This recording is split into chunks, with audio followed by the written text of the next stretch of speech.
ইসলামের শ্রেষ্ঠ বিজয় ও মানবতার চূড়ান্ত বিজয় সংঘটিত হয় অষ্টম হিজরির 19তম রমজানে। প্রমাণিত হয় মানবতার জন্য ইসলাম, সত্য, সুন্দর, ন্যায় ও কল্যাণের জন্য ইসলাম। ইসলাম শান্তি, সম্প্রীতি, মৈত্রী, সাম্য ও ভ্রাতৃত্ব প্রতিষ্ঠার জন্য। আল্লাহ বলেন, তোমরা শ্রেষ্ঠ জাতি, তোমাদের উদ্ভাবন ঘটানো হয়েছে মানবতার কল্যাণের জন্য। তোমরা সৎ কাজে আদেশ দেবে, মন্দ কাজে বাধা দিবে এবং আল্লাহর প্রতি আস্থা রাখবে। মহানবী হযরত মুহাম্মদ সাল্লাল্লাহু আলাইহি ওয়াসাল্লাম মক্কা থেকে হিজরত করে মদিনায় আগমনের পর দ্বিতীয় হিজরিতে কুরাইশরা মদিনায় আক্রমণ করলে বদর যুদ্ধ সংঘটিত হয়।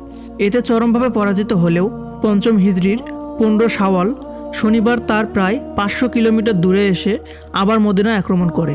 সংগঠিত হয় ঐতিহাসিক উহুদের যুদ্ধ। ষষ্ঠ হিজরি জিলকদ মাসে নবীজি সাল্লাল্লাহু আলাইহি ওয়াসাল্লাম উমরার উদ্দেশ্যে মক্কা যাত্রা করলেন।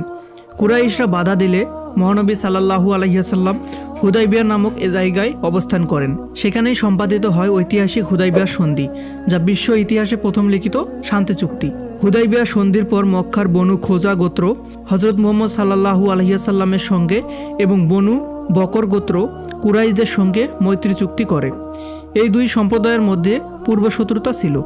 কুরাইশদের প্ররোচনায় বনু বকর গোত্রের আবাসভূমি ওয়াতিরের নিভৃত পল্লীতে রাতের অন্ধকারে আতর্কিত হামলা করে। অসহায় নারী শিশুদের নির্বিচারে হত্যা ও লুণ্ঠন করা হয়। প্রাণ ভয়ে কাবা ঘরে আশ্রয় নেওয়া নিরীহ মানুষকেও তারা হত্যা করে। এ ঘটনার প্রতিকারের জন্য খোজা সম্প্রদায় মদিনার মিত্র মুসলমানদের সহযোগিতা চায়। হযরত মুহাম্মদ সাল্লাল্লাহু আলাইহি ওয়াসাল্লাম এর প্রতিকারের জন্য দূত মারফত মক্কায় কুরাইশ নেতাদের জানালেন, তোমরা বনি খোজা গোত্রকে উপযুক্ত আর্থিক ক্ষতিপূরণ দাও, নয়তো বনু বকর গোত্রের সঙ্গে মৈত্রী চুক্তি বাতিল করো, না হলে হুদাইবিয়া সন্ধির শর্ত লঙ্ঘন হয়েছে বলে গণ্য হবে এবং এ চুক্তি বাতিল বলে গণ্য হবে। কুরাইশ নেতারা তৃতীয় পন্থায় গ্রহণ করল। ঈমান, ইসলাম ও বিশ্ব মানবতার কেন্দ্রভূমি মক্কাকে পঙ্কিলতা মুক্ত করার জন্য অষ্টম হিজরিত বিশ্বনবী নীরব আয়োজন করলেন। তিনি ধ্বংস চান না, তিনি কুরাইশদের রক্ষা করতে চান। তিনি চান প্রেম ও ভালোবাসা দিয়ে জয় করতে। হযরত মুহাম্মদ সাল্লাল্লাহু আলাইহি ওয়াসাল্লাম দশম রমজান 10,000 সাহাবী সহ মদিনা থেকে মক্কার উদ্দেশ্যে যাত্রা করলেন। মক্কার উপকণ্ঠে এসে মাওরাউজ জাহরান নামের গিরি উপত্যকায় তাঁবু স্থাপন করলেন। 19 রমজান রাতে আবু সুফিয়ান, হাকিম ইবনে নিজাম ও বুলাইদকে সঙ্গে নিয়ে অনুসন্ধানে বের হলেন। তখন হযরত উমর রাদিয়াল্লাহু তাআলা আনহুর নেতৃত্বে টহলরত ছদ্মবেশী গেরিলা সাহাবীরা তাকে বন্দী করেন। তাদের নবীজি সাল্লাল্লাহু আলাইহি ওয়াসাল্লামের কাছে নেওয়া হয়। দীর্ঘ 21 বছরের নিষ্ঠুরতার গুরু আবু সুফিয়ানকে রহমতের নবী সাল্লাল্লাহু আলাইহি ওয়াসাল্লাম প্রেম ভালোবাসার দীক্ষা দিলেন। পাষাণ হৃদয়ে দয়ার সাগরে স্নাত হলো। তিনি ঈমান আনলেন। প্রিয় নবী সাল্লাল্লাহু আলাইহি ওয়াসাল্লাম মক্কা জয়ের আগেই মক্কাবাসীর মন জয় করে বড় বিজয় অর্জন করলেন। এ সময় নবীজির চাচা হযরত আব্বাস রাদিয়াল্লাহু তাআলা আনহু, যিনি কৌশলগত কারণে মক্কাবাসীর কাছে তার ইসলাম গ্রহণ গোপন রেখেছিলেন, তিনিও তা প্রকাশ করলেন।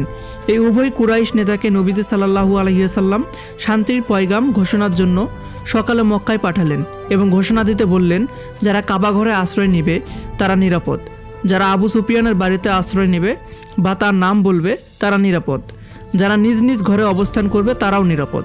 মক্কা বিজয়ের দিন 19 রমজান সকালে নবীজি সাল্লাল্লাহু আলাইহি ওয়াসাল্লাম সাহাবায়ে কিরামের বিভিন্ন দলকে মক্কার বিভিন্ন দিক থেকে প্রবেশের নির্দেশ দিলেন এবং কাউকে আক্রমণ না করতে নির্দেশ দিলেন। ইতোপূর্বে মুতা অভিযানেও তিনি নির্দেশ দিয়েছিলেন, কোনো সাধু সন্ন্যাসীকে হত্যা করবে না, বালক বালিকা ও শিশুদের হত্যা করবে না, নারীদের হত্যা করবে না, বৃক্ষনিধন করবে না, শস্যক্ষেত ধ্বংস করবে না, ঘরবাড়ি অগ্নিসংযোগ করবে না এবং আত্মসমর্পণকারীকে আঘাত করবে না।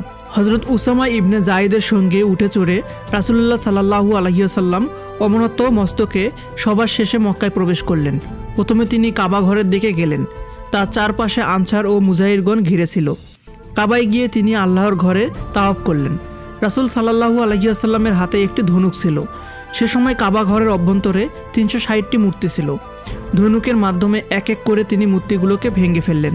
এ সময় তিনি কুরআনের এই আয়াতটি পাঠ করেছিলেন, যার অর্থ, বলো সত্য এসেছে এবং মিথ্যা বিলুপ্ত হয়েছে, নিশ্চয়ই মিথ্যা বিলুপ্ত হওয়ারই ছিল। অতঃপর নবী সাল্লাল্লাহু আলাইহি ওয়াসাল্লাম কাবার ভিতরে প্রবেশ করলেন এবং সালাত পড়লেন। সালাত পড়ে বাইরে আসলেন। কুরাইশরা তখন সারিবদ্ধভাবে বাইরে দাঁড়িয়ে অবস্থান করছিল। তিনি তাদেরকে সম্বোধন করে বললেন, হে কুরাইশ সম্প্রদায়, তোমাদের সাথে আজ আমি কেমন আচরণ করব বলে মনে করো। সকলে উচ্চকণ্ঠে ঘোষণা করতে লাগলো, আমরা আপনার কাছ থেকে খুব ভালো আচরণ কামনা করছি। ইউসুফ আলাইহিসসালাম তার ভাইদেরকে যা বলেছিলেন আজ আমিও তোমাদের সাথে তাই বলছি। আজ তোমাদের উপর কোনো অভিযোগ নেই, তোমরা মুক্ত স্বাধীন। এর পরবর্তীকালে কি ঘটেছিল এবং কিভাবে মক্কা থেকে পুরো বিশ্বের ইসলাম ছড়িয়ে পড়ল তা সম্পূর্ণ ইতিহাস জানতে চাইলে আমাদের কমেন্ট করে জানাতে পারেন। তাতে করে আমাদের ভিডিও বানানোর আগ্রহ বাড়বে। ধন্যবাদ।